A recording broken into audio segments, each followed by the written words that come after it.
Hi guys, welcome back to my YouTube channel. Okay, so today I'm going to be talking about books that have improved my creativity.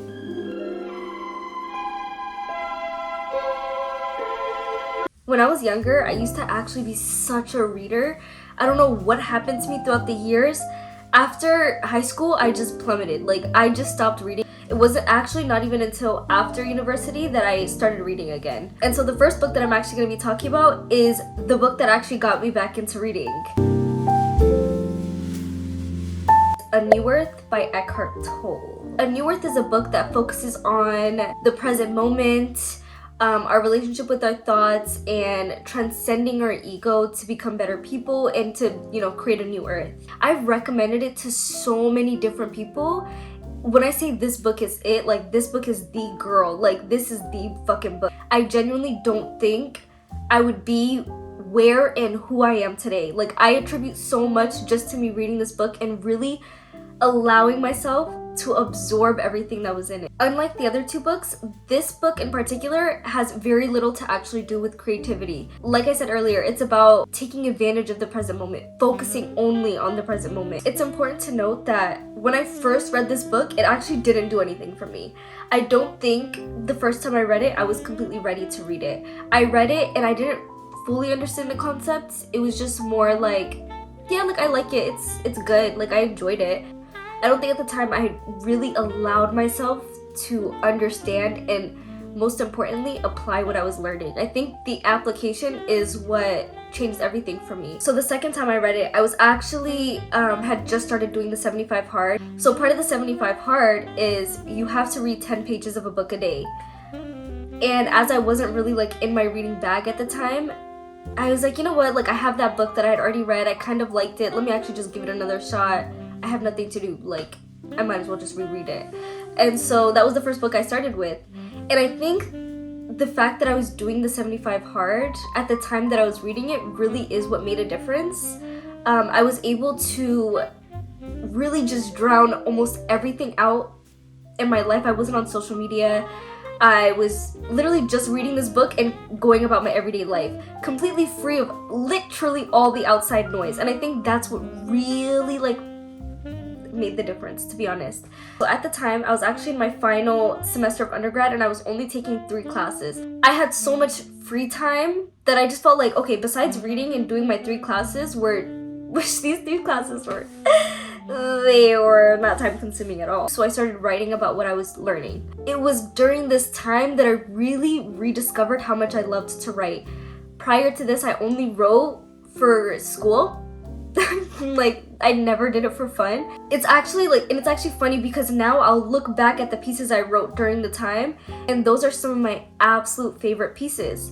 And I think it's actually just because, they were born during a time where I was really learning to detach from myself, my own thoughts, my ego, my fear of being seen and perceived. I mean, I was applying it to what I was writing, and I wasn't on social media, so I wasn't sharing what I was writing. I was literally just writing for the fun of it, just bare bones, like, just doing it just to do it. In his writing, I feel like the first time you read it, it is a little hard to get through just because the stuff he's talking about is so, like, what the fuck?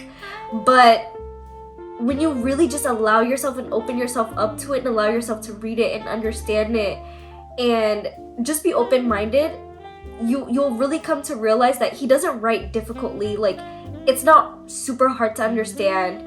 It's really just the mental resistance that we build up to it, if that makes sense.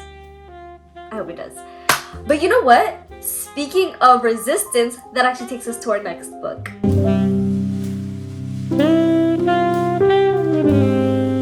So the second book that has actually improved my creativity and has made me a better writer would be The War of Art. The War of Art by Steven Pressfield is phenomenal. It's a very thin, short book, extremely easy to read. So this book is about resistance, identifying resistance and overcoming it. It talks about all the excuses that we make on a daily level and why it actually isn't difficult to create and do what you love. This book changed my life again. All 3 of these books, you're gonna hear me say they changed my life, because they really did. Like, they altered the trajectory of where I was going. This book in particular really just gave me refocus. I read this book during a time where I was feeling super uninspired and uncreative. I wasn't really doing what I wanted to do. I wasn't living up to the potential that I knew I had. At the time, I just felt like I had nothing to say. This book is actually what inspired me to do my 50-day writing challenge. I was in the middle of reading this book and I was learning all about this resistance and overcoming daily resistance, and I was like, damn, like how can I apply this on a daily level? And on a random Sunday was born the idea to write a piece a day every day for 50 days. Literally. And that's what I did. Literally starting that Monday, I was like, I am going to force myself to write every day for 50 days. And I'm gonna record myself writing it to keep myself accountable. I'm going to post the piece that I'm writing as well as the video of me actually writing it. And it'll be a way to, 1, keep me accountable, 2, be resistant on a daily level, and 3, make content. It was actually perfect for the time. It was exactly what I needed. Prior to this, I think I was averaging like a piece every 2-3 weeks, like max. And you know, there were so many moments in this 50 days. I mean, it's literally 50 days. Like, that's a long time. That's like a month and a half almost. Almost 2 months. And so during those 50 days, I want to say like approaching week 2, literally just day like 14 and 15, I struggled so much. The first week and a half, I just had so much momentum from just starting. I was like, oh my gosh, I'm in this challenge. It felt good to start something and be feeling productive. But around week 2, you really start to doubt yourself because you're just like, okay, it starts actually setting in what you're doing, like 50 days of this. I had to put together the video of the day, of me actually writing the piece, as well as posting the piece, editing the piece. I was doing that all in a day's time, as well as at the time I was low-key working, kind of. I was dibbling and dabbling in some things. It was starting to feel very daunting and intimidating to continue. But honestly, if it wasn't for the War of Art, I swear I would not have been able to finish. I would not have been able to continue. A part of it is really just discipline and just doing it. But another part of it is having something to encourage you and remind you why you're doing what you're doing. You know what I'm saying? And that was the War of Art. The book is amazing on its own, and similar to New Earth, it has rereadability. It's something that when even now I'm feeling like, wow, I'm not living up to the potential I know I could be living up to, I'll crack open that book. And it just reminds you of like, I'm in my head. I'm in my head. I'm in my head. So it also taught me that I don't always have to feel creative and motivated and inspired to create. You know, I can just do it and show up for myself daily, and eventually the creativity will come, which in turn actually improves my relationship with creativity because it wasn't something that I felt was an entity that needed to exist in order to do. It's something that I learned to just appreciate when it comes. And the act of being creative is different than the entity of creativity that I'm talking about, if that makes sense. But when I say creativity, I'm talking about that feeling of being creative, or the feeling of having an idea like, oh, okay, there's this, and like having that burst of energy in your veins and feeling like, okay, this is what I'm gonna do. Like, you know what I'm talking about? That's what I mean when I say creativity. The act of creativity was what I was doing daily. I was showing up for myself and being creative and forcing myself to write about random things. It taught me that I don't always have to have that feeling of creativity, that pumping in my veins, that I can just show up for myself, appreciate when it comes, and move on. You know what I'm saying? And it really did give me a healthier relationship with creativity. Speaking of creativity, funny we mentioned creativity because that leads us to our third and final book.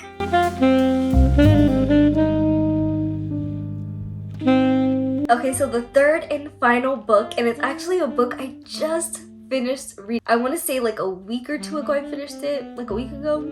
Yeah.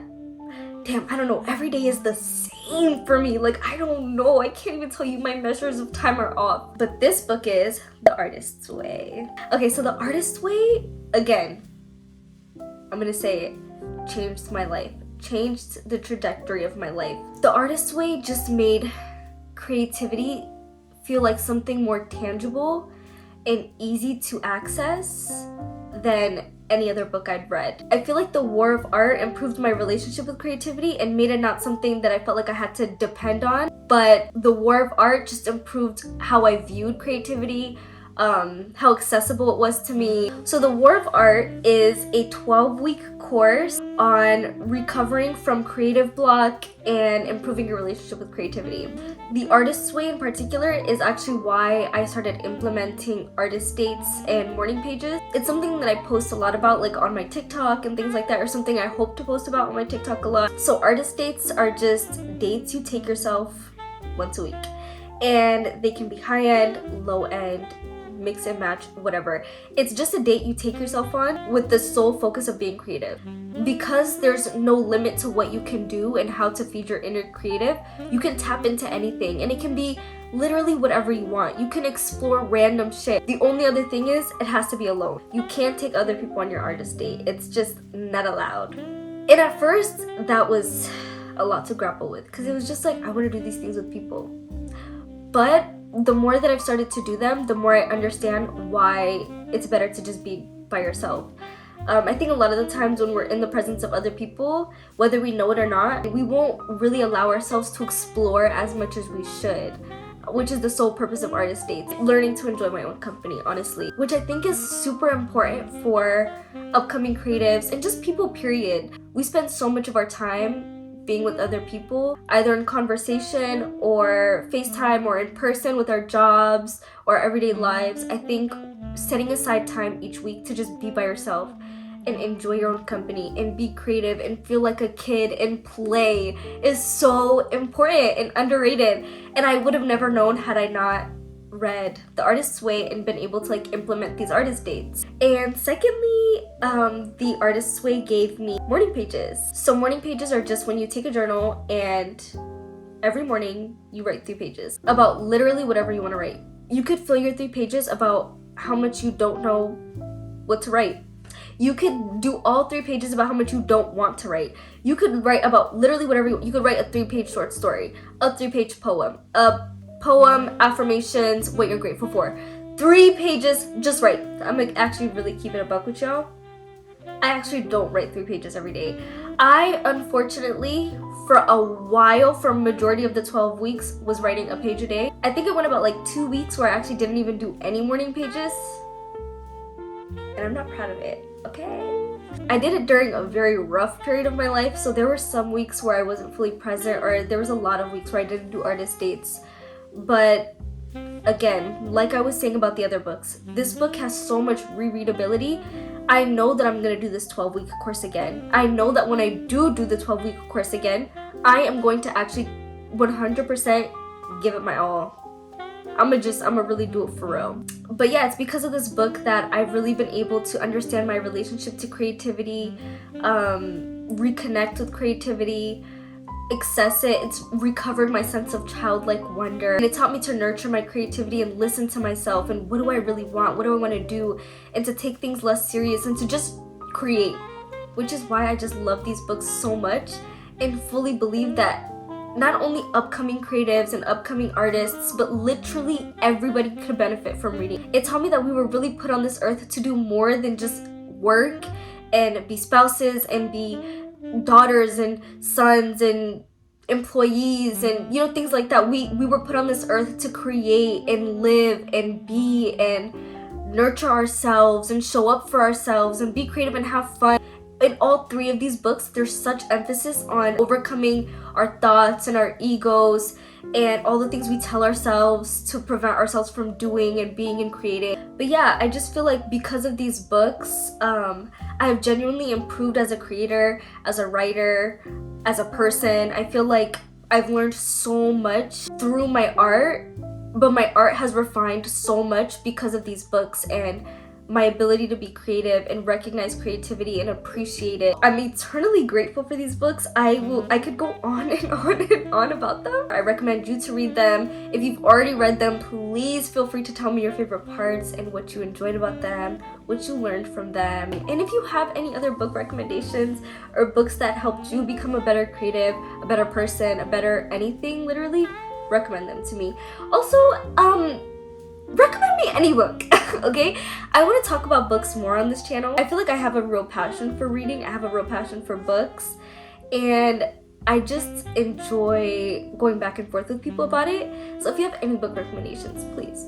But thank you guys for coming to my YouTube channel. Thank you guys for literally listening to me yap all fucking day about what books I like. Yawn, boring.